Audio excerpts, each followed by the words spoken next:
Soalnya Milan tidak bisa berpartisipasi di Liga Champions selama 7 musim.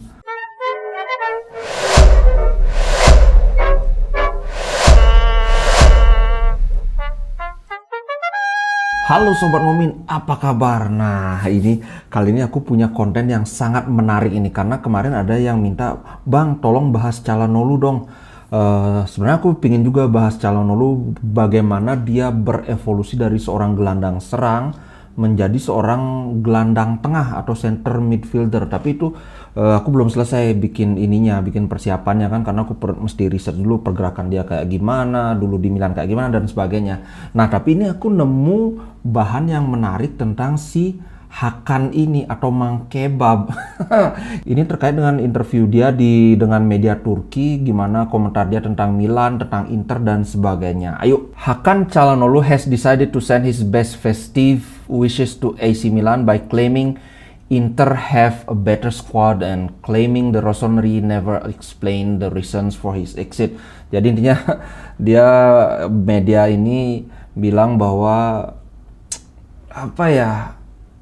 Calhanoglu memberikan salam dalam tanda kutip yang sangat meriah dalam tanda kutip lagi untuk AC Milan dengan mengklaim bahwa skuad Inter lebih bagus, dan ternyata ada sesuatu hal tentang kepergian dia dari Milan itu yang tidak dijelaskan oleh klub Milan. Nah, the former Leverkusen man spoke to the Turkish media channel Esport about his passage from one side of the Navigli to the other, and he certainly didn't seem to be in the mood to quell the tensions. Jadi mantan pemain Leverkusen ini, si Calhanoglu, berbicara kepada media Turki, nama medianya Channel Esport, tentang kepergian dia dari satu bagian kota Milan ke bagian yang lainnya, dan kelihatannya dia tidak berusaha kayak istilahnya kita itu mau memperhalus gitu. Pokoknya dia ngomong belak-belakan aja gitu. Gini dia ngomong, "When I moved to Inter, I had a lot of setbacks and difficult period with this situation." Saat aku pindah ke Inter, ada beberapa kemunduran dan aku mengalami situasi yang sulit. After all, Milan had not been able to participate in the Champions League for 7 seasons. Soalnya Milan tidak bisa berpartisipasi di Liga Champions selama 7 musim.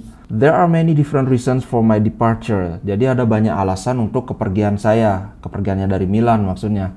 Milan did not explain them, so the match remained in my hands. Milan tidak menjelaskannya, jadi pertandingan itu, derby lawan Milan itu masih remain in my hands. Ini kayaknya salah ketik deh, maksudnya mungkin remain in my hands gitu. Jadi dia masih mikirin tentang pertandingan itu, derby itu. I was happy after scoring the goal. Saya bahagia setelah mencetak gol tersebut, kan dia nyetak penalti dan dia memang merayakannya. Kemudian dia berkomentar tentang Inter. They welcomed me very well at Inter. Jadi mereka menyambut saya dengan baik di Inter. Since I was playing for Milan, I got used to Italy. Now I also know Italian. Karena saya sudah bermain untuk Milan, saya sudah terbiasa dengan Itali. Bahkan saya sekarang sudah bisa bahasa Itali. The team is of the highest quality. We have better squad than Milan, and I have to thank the manager because he wanted me a lot. Nah, ini dia. Tim ini memiliki kualitas terbaik, tim Inter Milan maksudnya. Kami memiliki skuad yang lebih bagus dari AC Milan. Wah, ini walaupun emang bener tapi agak-agak nyenggol ini Mang Kebab ini nakal ini. Dan saya harus berterima kasih pada manajer si Inzaghi karena dia sangat menginginkan saya. At Inter I'm playing a different role. Jadi di Inter saya bermain dengan posisi yang berbeda, peran yang berbeda. At Milan, I played as number 10. Here, Barella, Brozovic, and I alternate in position of 6 or 8.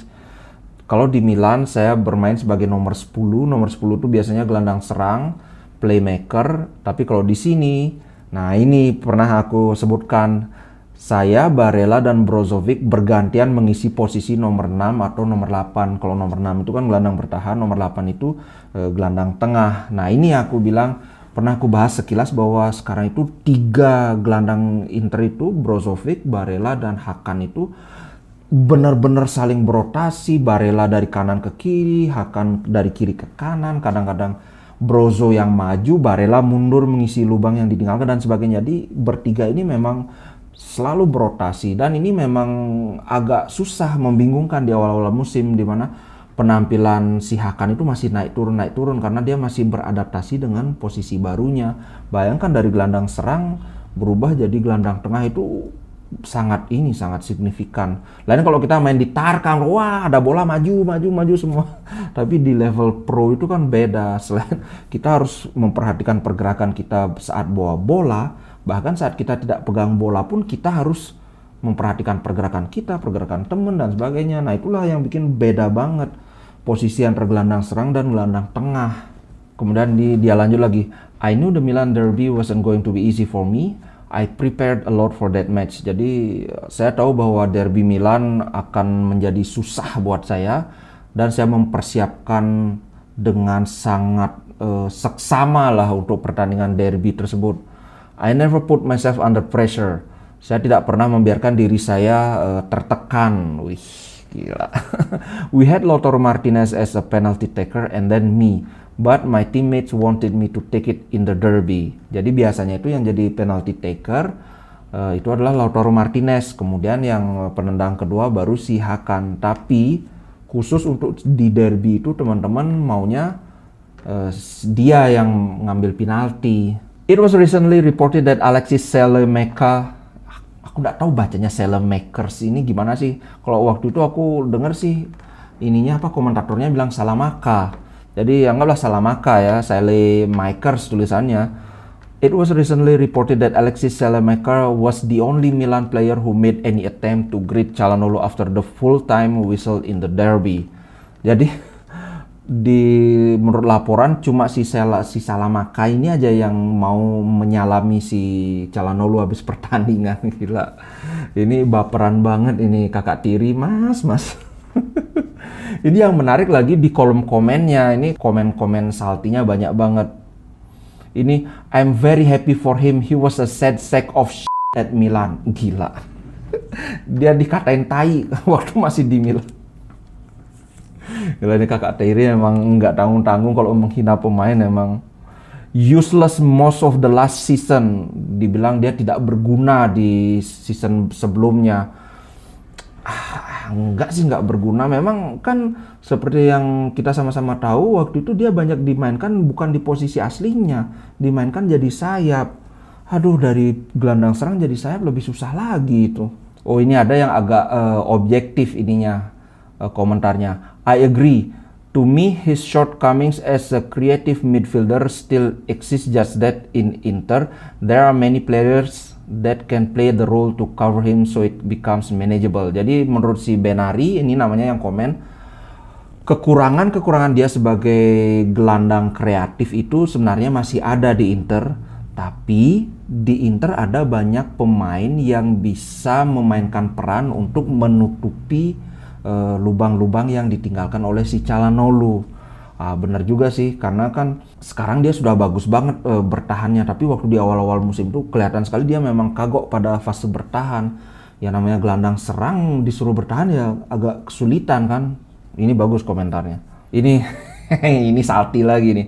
AC Milan still living in his head rent free. Jadi ini maksudnya kalau diterjemahkan secara harfiah itu kan AC Milan masih tinggal di kepalanya tanpa bayar sewa. Itu kayak apa ya, majas. Maksudnya si Hakan ini sudah lepas dari Milan tapi masih aja mikirin Milan. Itulah maksudnya still live in the head, nggak bayar sewa.